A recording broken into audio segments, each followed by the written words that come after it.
नमस्ते, आपके साथ मैं हूं जयप्रकाश शर्मा और आप देख रहे हैं हमारा खास कार्यक्रम रणभूमि। रणभूमि में आज का शब्द है मांग। और यह मांग शब्द इसलिए रखा गया है क्योंकि कल हरियाणा में यानी शुक्रवार को हरियाणा के अंदर यही शब्द गूंजने वाला है कि हमारी मांगे पूरा कीजिए।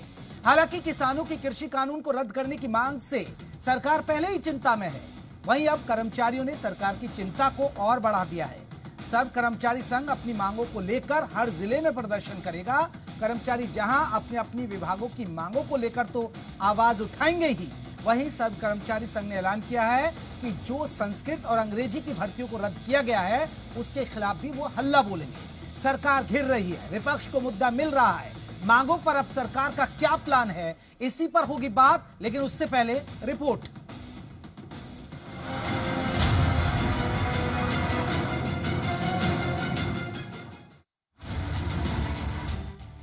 हरियाणा सर्व कर्मचारी संघ ने भरी हुंकार।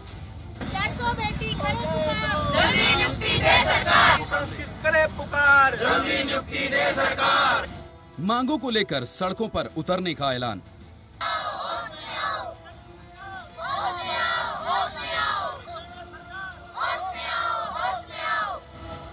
शुक्रवार को सरकार के खिलाफ हल्ला बोल।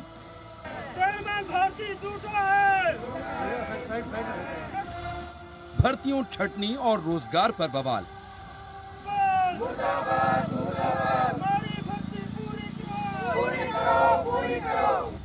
मांगों पर कर्मचारियों की आर पार। होश में आओ, होश में आओ, होश में आओ, होश में आओ। अब क्या करेगी सरकार?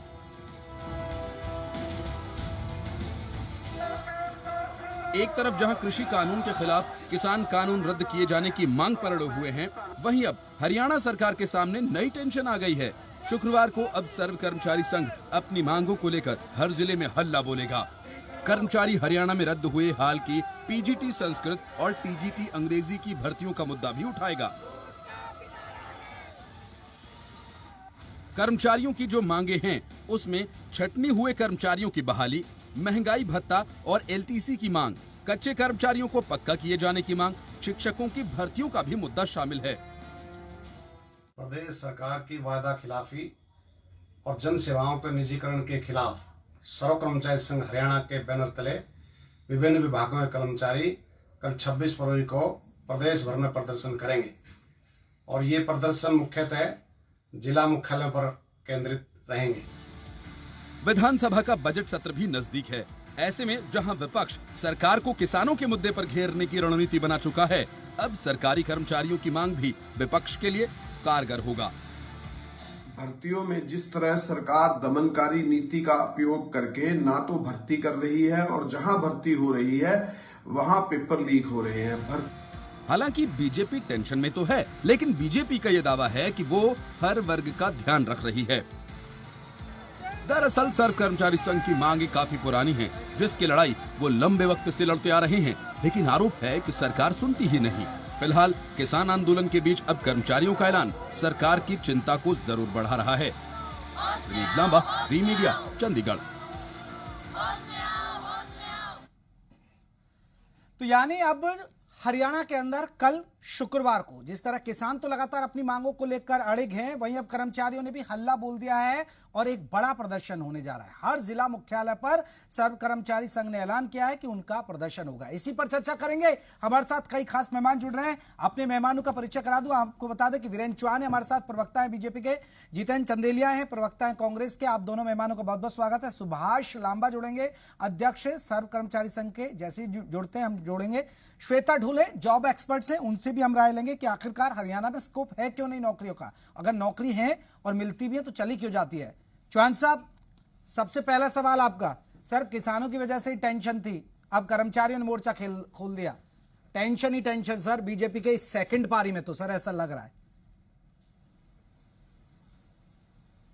नहीं जयप्रकाश जी, समाज का कोई वर्ग, चाहे वो किसान हो या कर्मचारी, अगर अपनी मांग उठाते हैं किसी विषय को लेकर तो उसको टेंशन नहीं कहना चाहिए। प्रजातंत्र में सबको अपनी मांग उठाने का अधिकार है और सरकार की जिम्मेदारी है कि वो न्यायपूर्ण तरीके से, कानून सम्मत तरीके से काम करे। किसानों का एक वर्ग कृषि कानूनों में खामियां बताकर आंदोलन कर रहा है। सरकार बारंबार ये स्पष्ट कर रही है कि कानून किसान के पक्ष में है और आपकी कोई शंकाएं हैं तो हम दूर कर देंगे। ऐसे ही कर्मचारी अगर किसी विषय विशेष पर, बिंदु विशेष पर अपनी बात सरकार के सामने रखना चाहते हैं तो वो रख सकते हैं, रखें। सरकार नियम अनुसार उनको सुनेगी भी, समाधान वीरेन भी जी, करेगी। अगर इंसान क्योंकि सड़क पर यह आता है, सरकार वीरेन जी वो ठीक है, आप कह रहे कानून-सम्मत हैं तरीके कि से- प्रदर्शन करना चाहिए मांगों के लिए, आप कह रहे हैं कि हाँ वाकई में सही है, लेकिन सर सड़क पर इंसान तभी आता है जब उसकी सुनी नहीं जाती है, यानी सरकार उनकी मांगों को अनसुना कर देती है। अब सर्व कर्मचारी संघ अगर प्रदर्शन करता है, हर जिले में प्रदर्शन करता है, तो आप अनसुना कर रहे हैं, आपकी सरकार सुनना नहीं चाहती है, तभी तो आ रहे हैं ना सर वो सड़क पर। जयप्रकाश जी, क्योंकि किसान आंदोलन सारा देश दुनिया देख ही रही है, मैं उसी से एक सिमिली समांतर एक उदाहरण देकर के अपनी बात स्पष्ट करना चाहूंगा। सरकार किसानों के उस वर्ग की लगातार सुन रही है जो आंदोलन कर रहा है, उनसे बात भी कर रही है, लेकिन वो फिर भी आंदोलन कर रहे हैं। बहुत सारे मसलों पर जब सहमति नहीं बनती तो आंदोलन होता है। तो इसको ये मत कहिए कि जब सुनी नहीं जाती तभी सड़कों पर कोई आता है। ये भी तो कह सकते हैं कि जो सड़कों पर आए हैं वो भी नहीं सुन रहे सरकार की, वो समझने का प्रयास नहीं कर रहे। मैं फिर दोहराता हूं, सरकार नियम, कायदे, संविधान से चलती है। समाज के सब वर्गों का कल्याण हो, सबको न्याय मिले, ये सरकार की कोशिश होती है, होनी चाहिए। हमारी सरकार कमिटेड है उस बात के लिए। प्रजातंत्र में अपनी मांग रखने का हक हमारे विरोधियों को भी है, हम उसका सम्मान करते हैं। लेकिन अगर हमारे कुछ विरोधी आंदोलन पर हैं, हमसे असहमत लोग आंदोलन पर हैं, तो इसका अर्थ ये नहीं है कि हम सुन नहीं रहे। ठीक है, ठीक इसका है। अर्थ जितेंद्र ये चंदेलिया नहीं जी, है कि जितेंद्र हम चंदेलिया गलत जी, हैं। जितेंद्र चंदेलिया जी, बैठे बैठा एक और मुद्दा मिल गया। किसानों के मसले पर तो आप घेर ही रहे थे, अब आपको कर्मचारियों के भी मुद्दा मिल गया। देखिए, बड़े दुर्भाग्य की बात है जयप्रकाश जी, मैं आपके चैनल के माध्यम से बताना चाहता हूं, जहां देश के किसान और मजदूर के साथ में कर्मचारी भी एक देश के सौंदर्यीकरण विकास में एक पिलर है, एक स्तंभ है, वहीं आज ये निष्ठुर जो सरकार है मनोहर लाल खट्टर जी की, भारतीय जनता पार्टी की, प्रदेश के अंदर भाजपा जसपा की, इन लोगों ने देश में एक नीति बनाई हुई है, नरेंद्र मोदी जी ने, अमित शाह जी ने, हम दो हमारे दो। तो पूरे देश का आपने देखा, जैसे सरकारी उपक्रम इन्होंने rail GAIL, BHEL SAIL, ONGC, NHPC, NTPS, PC, BSNL, MTNL, ऐसे भारत की नवरत्न जो सरकारी कंपनियां थी, इन्होंने कैसे निजी हाथों को सौंप दी और कैसे एयरपोर्ट सौंपे। उसी तरीके से हरियाणा प्रदेश में मनोहर लाल खट्टर भाजपा जसपा की सरकार ने कर्मचारियों के विरोध में एक नीति बनाई हुई है। ये लोग जो पक्के कर्मचारी, जो कच्चे कर्मचारी है, अपने घोषणा पत्र में वादा तो करती है सरकार भाजपा जसपा की कि हम उनको पक्का करेंगे, लेकिन आज तक कोई कर्मचारी पक्का नहीं है। कोरोना काल में मैं सफाई कर्मी की बात करूंगा, जहां नरेंद्र मोदी जी उनके पैर धोते हैं कोरोना काल के अंदर, आज भी फरीदाबाद जैसे शहर के अंदर, मैं बताना चाहता हूं, according to the constitution of India, according to municipal act, नगर पालिका नगर निगम अधिनियम के तहत, जहां 35 लाख की जनसंख्या फरीदाबाद जैसे महानगर की स्मार्ट सिटी में जहां फरीदाबाद की गिनती आती है, लेकिन दुर्भाग्य की बात यह है कि भाजपा जसपा की ये सरकार सिर्फ दिखावा करती है। सौंदर्यीकरण विकास के नाम पर पैसा आता है, लेकिन पैसा 55 करोड़ का घोटाला जो बाद में 295 करोड़ रुपए का नगर निगम में घोटाला हुआ, तो दुर्भाग्य की बात है कच्चे कर्मचारी पक्के नहीं होते, उल्टा भर्तियों के नाम पर ये पेपर लीक कराते हैं। इनकी सोची समझी। चंदेलिया जी, ये कर्मचारी अगर अपनी मांगों के लिए प्रदर्शन करते हैं, ये तो सर आपके ही राज में भी होता रहा है ना? क्या होता रहा? हमने कर्मचारियों की सुनी, हमने किसानों की सुनी। कितने कंफ्यूज्ड हैं, जरा इनसे पूछ लीजिए ये कह क्या रहे हैं। आना चाहता हूं, आपको किसानों की आपने सुनी थी, सारी जमीनें छीन ली थी एनसीआर में किसानों की जमीनें छीनने वाली कांग्रेस किसानों की सुनती थी। गजब हो रहा है जयप्रकाश जी। एनसीआर में एससीजेड के नाम पर रिलायंस को हजारों एकड़ जमीन देने वाले रिलायंस की रिश्तेदारी हमारे साथ बता रहे हैं। ये है किसानों के सुनने वाले, भूल गए। 25,000 एकड़ जमीन कांग्रेस के शासन में, हुड्डा के शासन में रिलायंस को एससीजेड के नाम पर दी और नाम हमारा लगा रहे हैं। किसानों के आप दोस्त हो के हम दोस्त हैं।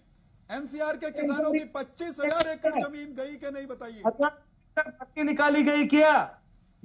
बेरोजगार युवाओं को रोजगार दिया गया क्या? पीटीआई टीचर शहादत दे चुके हैं, आंदोलन कर रहे हैं, पीटीआई टीचरों को इन्होंने लगाया क्या? बताइए।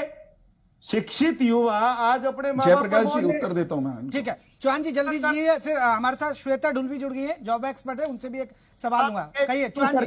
ठीक है जीतन जी आपका जवाब ले लें। मुझे आपके सवाल का जवाब। चंदे हरियाणा की वर्तमान सरकार में 80,000 से अधिक, इन्हीं को बोलने दीजिए फिर मैं रुक जाता चंदेलिया जी रुकिए, आपके सवाल का जवाब दे रहे हैं ना चौहान जी आपके सवाल का जवाब दे रहे हैं, फिर आपसे बात करें। हरियाणा की वर्तमान सरकार ने अपने 6 वर्ष से अधिक के कार्यकाल में 80,000 से अधिक नौजवानों को, नवयुवतियों को मेरिट के आधार पर इंक्लूडिंग सर चौहान साहब इंक्लूडिंग पीजीटी संस्कृत और including TGT Sanskrit, TGT English भी है क्या? ये तो बता दीजिए कि क्योंकि आप 80,000 का जो आंकड़ा गाते रहते हैं, इनको भी बता दीजिए ये शामिल है या नहीं? अगर आप मुझे नहीं बोलने, अगर आप सर मैं आंकड़ा क्लियर करना चाहता हूं ना, चित्र साफ हो जाएगा, वरना आप कहते रहे। नहीं चौहान साहब आंकड़ा तो बता दीजिए ना। मैं ही करूंगा ना क्लियर तो आंकड़ा। हाँ अगर जयप्रकाश जी बोलने नहीं देंगे आप तो क्या नहीं बोलिए सर, बोलिए, बताइए ना, लाखों लोग आपको सुन रहे हैं, आपका बोलना बहुत जरूरी है। 80,000 से अधिक नौजवान नवयुवतियों को पारदर्शी व्यवस्था के तहत बिना खर्ची पर्ची के, बिना जाति, जिला और नोटों के झोले की चिंता किए मनोहर जी के नेतृत्व वाली सरकार ने सरकारी नौकरियां दी, और हमसे कहीं कम नौकरियां देने वाली पार्टी के प्रवक्ता कह रहे हैं कि हमने नौकरियां नहीं दी। एक बात। दूसरा, हमने जो नौकरियां दी उसमें न जातिवाद कहीं है, ना कहीं जिलावाद है, वरना कांग्रेस के शासन में नौकरियां या तो मुख्यमंत्री की जाति के लोगों को मिलती थी, या उनके जिलों को मिलती थी, या उनको मिलती थी जिनके पास चौहान साहब मैं एक रिएक्शन लूंगा चंदेलिया जी, क्योंकि वो तो यही आरोप लगा रही है ना, कांग्रेस तो आप पर ये आरोप लगाती है आप नौकरी नहीं दे रहे, नौकरी मुझे क्या लेने दीजिए। नहीं आप पर तो ये आरोप लगाती है कांग्रेस। मैंने एक मिनट मैं आप उनको पूछ लीजिएगा, मैं जवाब तो दे दूं। हाँ हमने 80,000 से अधिक दी, और जिन भर्तियों का आपने जिक्र किया, टीजीटी और पीजीटी संस्कृत और अंग्रेजी की जो बात की, ये वो भर्तियां हैं जो हमने एडवर्टाइज की, हमने प्रक्रिया शुरू की, लेकिन नियमों को लेकर कुछ लोग, एक वर्ग वो अदालत में चला गया, क्योंकि अदालत में लंबी प्रक्रिया, न्यायिक लड़ाई जो है वो लंबी चल गई नियमों को लेकर, इसलिए भर्ती की प्रक्रिया को ठीक है, मैं रिएक्शन ले लूंगा उस पर चंदेलिया जाकर। एक श्वेता ढुल से ले, श्वेता ढुल हमारे साथ जॉब एक्सपर्ट जुड़ी है। नहीं ठीक है चौहान साहब, अब हम समझ गए सर, आपने इसलिए भर्तियां रद्द कर दी क्योंकि मामला कोर्ट में था। एक जयप्रकाश जी कुछ और बात रह गई सर, इसलिए भर्ती रद्द की है और नए सिरे से शुरू की है, ताकि अदालतों के चक्कर में और 10 साल ना लटका रहे मामला, नियमों को सुलझाकर जल्दी से जल्दी भर्ती की जा सके। सर ये तो कह रहे हैं ना अपने फायदे के लिए आप ये कर रहे हैं। ठीक है सर, आ रहा मैं। श्वेता ढुल जी, हरियाणा में सरकारी नौकरी एक बड़ा मुद्दा है, लोगों की महत्वाकांक्षाएं बहुत ज्यादा होती हैं, सरकार नौकरियां दे नहीं पाती है, नौकरियां दे भी देती है तो 10 साल बाद चली जाए, ये कोई भरोसा नहीं है। आप क्या मानती है इसके पीछे? पहले सर की बात का जवाब देना चाहूंगी। उन्होंने कहा कि अदालत में लंबी लड़ाई चली जिसके कारण इनको भर्ती रद्द करनी पड़ी। तो मैं सर को कहना चाहूंगी कि पिछले टीजीटी इंग्लिश में सरकारी वकील अपीयर ही नहीं हो रहे हैं। सरकार अपने मजबूती से पैरवी ही नहीं कर रही है, सरकार की मंशा ही नहीं है इनको बचाने की, पहली बात। और सर ने कहा 80,000 से ज्यादा नौकरी दी है हरियाणा में, तो मैं आंकड़ा बताना चाहूंगी 6 साल में 73,071 नौकरियां दी हैं बस। सर रुकिए वंदना जी, अच्छी बात है, आंकड़ा उन्होंने बता दिया, आपने बता दिया। चौहान साहब 7,000 नौकरी कहां ले गए आप? सर मैं लेट मी फिनिश। 12,000 कुछ लोग रोजगार दे रहे हैं, 12,000 कुछ लोग रोजगार दिया है पर ईयर। इतने तो रिटायर भी होते होंगे पर ईयर, और विधानसभा में डिप्टी सीएम साहब ने श्वेता जी मैं मौका दूंगा, श्वेता जी मैं मौका दूंगा, बस मैं चौहान साहब से पूछ लूं 7,000 नौकरियां किसके खाते में चली गई? वो चौहान साहब आपने 72-73 हजार के आसपास नौकरियां दी, देखिए श्वेता डुल कह रही हैं, लेकिन वो 7-8 हजार नौकरी आप कहां खा गए सर, कहां ले गए? देखिए नौकरी खाने की चीज नहीं होती और नौकरी देने की चीज होती है। हमने तो नौकरियां दी हैं 10 साल बाद चली जाती है सर, नियुक्ति हरियाणा में 10 साल बाद नौकरी चली बोलने जाती तो है। देंगे नहीं, पर आप एक ही बात रिपीट कर रहे हो जयप्रकाश जी, उत्तर मुझे देना है कि मेरी जगह आप देंगे जयप्रकाश जी प्रश्न? अरे सर मैं क्रॉस तो पूछूंगा ना सर, आपकी तारीफ सुनने लिए थोड़े बैठा हूं मैं कि आपकी तारीफ करें, आप तारीफ मेरा वाक्य नहीं, आप किस लिए मुझे क्यों बुलाया? अगर नहीं सर मैंने इसलिए नहीं बुलाया कि आप देखिए ढुल नहीं सर, आप फिर आप सच्चे सीधे और सच्चे फैक्ट्स दीजिए ना। सवाल करेंगे तो उत्तर दूंगा। वीरेंद्र चौहान जी, वीरेंद्र जी आप काउंटर करिए ना श्वेता डुल को। एक भी वाक्य पूरा नहीं। नहीं चौहान साहब श्वेता डुल को काउंटर करिए, या तो आप झूठ बोल रहे हैं या श्वेता डुल झूठ बोल रही है। अरे मैं उत्तर दे रहा हूं। हाँ आप अपना तरीका ठीक करिए जयप्रकाश जी। अरे सर आप प्लीज मुझे मत सिखाइए मेरा तरीका क्या है। आप झूठ बोल रहे हैं एक तो, और आप मुझे कैसे सिखा देंगे? सर आप मुझे नसीहत क्यों दे रहे हैं? आप 80,000 दी या श्वेता डुल को काउंटर करिए ना आप।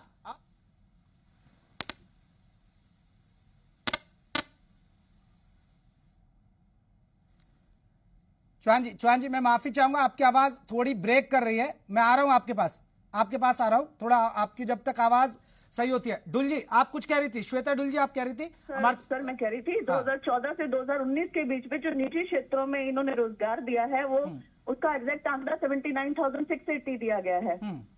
तो रोजगार के थ्रू 42,680, ये मैं निजी संस्थाओं में बोल रही हूँ। निजी संस्थाओं में इन्होंने रोजगार का श्रेय ओला, उबर, जोमेटो, स्विगी, मतलब इसका भी श्रेय सरकार ने लिया है। कहने का मतलब ये कि यदि मेरे घर में कोई झाड़ू पोछा लगाने आती है तो उसके रोजगार का श्रेय भी सरकार ने लिया है। ठीक है, तो ये बड़ा गंभीर मामला है। ठीक है, सुभाष लांबा जी कल प्रदर्शन हो रहा है हर जिले में सर। पहले किसान टेंशन बढ़ा रहे थे सरकार की सर, अब आप टेंशन बढ़ा रहे हैं, क्या मांग कर रहे हैं सर? मांगे तो वैसे ही पूरी नहीं हो पा रही हैं। देखिए ये सरकार चाहे कर्मचारी है, चाहे मजदूर हैं, चाहे किसान हैं, उनको मजबूर कर रही है कि वो प्रदर्शन करें। और कल जो सरकार कर्मचारी संघ हरियाणा के बैनर के तले जो प्रदर्शन हो रहे हैं वो अभी जैसे मालूम है आपको कि टीजीटी पीजीटी जो हमारे शिक्षक की भर्ती थी उसको रद्द कर दिया। अब तो ये कांग्रेस का नाम भी नहीं ले सकते क्योंकि हर बार कांग्रेस ने ये कर दिया, कांग्रेस ने ये कर दिया। ये तो इनके टाइम पे ही भर्ती निकली है, इन्होंने ही रद्द किया है। और इसी प्रकार से जो स्पोर्ट्स कोटे में हमारे ग्रुप डी में कर्मचारी लगे थे उनको भी 1518 इन्होंने ही निकाला है, इनकी सी सरकार में भर्ती हुई। तो एक तो ये इशू है कि जो भर्ती रद्द कर रहे हैं, कर्मचारियों को नौकरी से निकाल रहे हैं।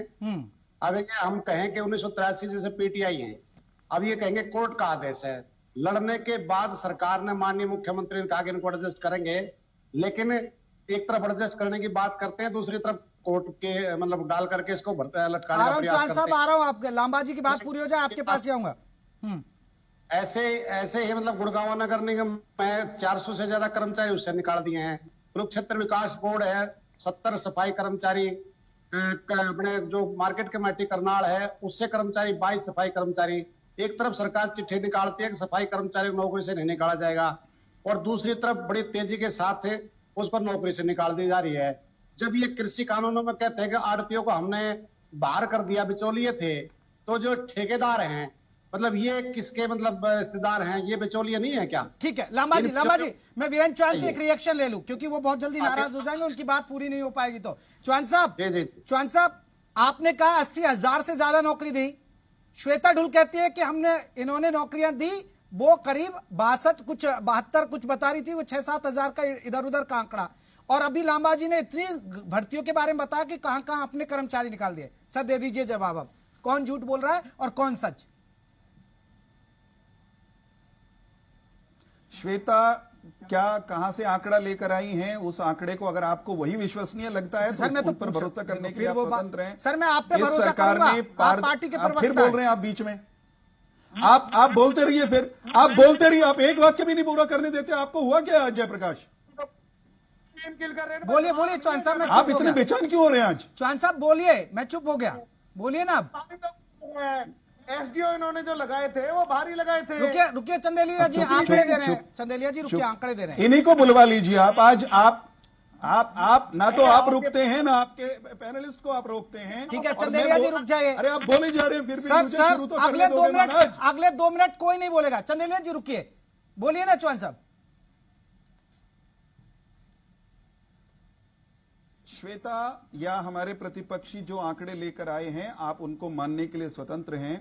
मेरा ये कहना है कि वर्तमान सरकार ने 80,000 से अधिक युवक युवतियों को अब तक नौकरियां दी हैं और अनेक विभागों की भर्तियां वो प्रक्रिया में हैं। जिन भर्तियों की आप चर्चा कर रहे थे, संस्कृत की या अंग्रेजी की, वे अगर रद्द करनी पड़ी हैं तो इसलिए क्योंकि अदालतों में मामले बहुत वर्षों से लंबित थे और हमको भी इस बात का एहसास है कि विद्यालयों में चाहे संस्कृत के हों चाहे अंग्रेजी के हों, शिक्षकों की जरूरत है। हम उस प्रक्रिया को अभी वो मान लीजिए हाई कोर्ट में है, सिंगल जज के पास है, फिर वो एसएलपी में चले जाएंगे, फिर डबल बेंच में चले जाएंगे, सुप्रीम कोर्ट में चले जाएंगे। सरकार को लगता है, विभागों को लगता है कि ये मामला कहीं ऐसा ना हो कि 8-7 साल और अदालतों में लंबित रहे। यह विचार करते हुए ही, ताकि जल्दी से जल्दी नियुक्तियां की जा सकें, चीजों को सुलटाकर नए सिरे से शुरू किया है।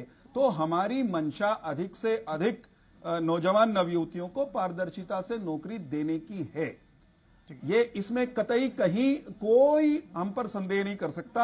हमने तो पहले जो नौकरियां भाई भतीजावाद के आधार पर, क्षेत्रवाद के आधार पर, भ्रष्टाचार के कारण से या पैसे लेकर के दी जाती थी, रुक जाइए, हमने उस व्यवस्था को बात पूरी जब हो दुरुस्त किया जाए। है। ठीक है, हमने नौकरियों की व्यवस्था में पारदर्शिता लाने का पुरजोर प्रयास किया है। अब मान लीजिए अदालत में संस्कृत के मामले में या अंग्रेजी के मामले में कोई लोग गए तो वो सरकार नहीं थी, अदालत में जाने का हक श्वेता जी के विरोध वाला जो पक्ष है, अगर वो अदालत में गया है तो उसकी जिम्मेदारी सरकार पर डालना वो ठीक नहीं है। संस्कृत के मामले में भूपेंद्र सिंह हुड्डा की सरकार के कार्यकाल में जिन लोगों को बाहर कर दिया गया था। साहब आपकी परमिशन हो, अब दूसरों को मौका दे दूं। हालांकि शो मेरा है, बट आप कहेंगे तो मैं कर दूं, क्योंकि हर मेहमान को खुश रखना मेरी जिम्मेदारी भी है। चौहान साहब बोलिए। आपका शो है तो बस दादागिरी ना करिएगा। ना तो परमिशन दीजिए ना। शो को आप ही चलाएंगे। सर परमिशन मांग रहा हूं मैं तो। श्वेता ढिल्लों आपकी बात का जवाब दे देंगे, फिर मुझे शो जल्दी से खत्म करना, मेरे पास वक्त। अगर वीरेंद्र सिंह चौहान की परमिशन से शो चलाना है तो मैं आपको अनुमति देता हूं साहब। ठीक है ढुल जी, श्वेता ढुल जी, जल्दी से रिएक्शन आपका। सर पारदर्शिता का अर्थ क्या होता है? पारदर्शिता का होता है आर पार दिखना। जब इस सरकार में ये कह रहे हैं बिना पर्ची खर्चे पारदर्शिता के साथ नौकरी दी है, तो रॉन्ग क्वेश्चन क्यों पूछे जाते हैं? रॉन्ग आंसर की क्यों होती है? रिवाइज्ड आंसर की क्यों नहीं आती? आरटीआई के जवाब क्यों नहीं आते? डिटेल्ड रिजल्ट पब्लिश क्यों नहीं होता है? बार बार कहने से पब्लिश क्यों नहीं होता है? हाईकोर्ट के सिलेक्टिव ऑर्डर्स क्यों माने जाते हैं? निलंबित करने के मान लिए जाते हैं, चयनित करने के क्यों नहीं माने जाते? और जहां इन्होंने संस्कृत और इंग्लिश की बात की सर, तो इंग्लिश और संस्कृत में मजबूती से पैरवी ही नहीं की गई सरकार द्वारा। बिल्कुल, ये आरोप लगते रहे। मैं माफी के साथ चौहान साहब यही अपनी सरकार से पूछे, इतने सारे सवाल है, इन्हीं सवालों के साथ छोड़ के जा रहा हूं। माफी के साथ मुझे प्रोग्राम खत्म करना पड़ रहा है, मेरे पास वक्त की कमी है। आप सभी मेहमानों का बहुत बहुत शुक्रिया मुझसे बात करने। माफी चाहूंगा चंदेलिया जी और लांबा साहब आपका भी, क्योंकि आप थोड़ी लेट से जुड़े। लेकिन सच यही है कि हल्ला बोल रखा है, क्योंकि सरकार की टेंशन किसानों ने बढ़ा रखी है, अब कर्मचारियों ने बढ़ा दी है। रणभूमि आज के लिए बस इतना ही। कल फिर हाजिर हो रहा है एक नए मुद्दे के साथ। नमस्ते।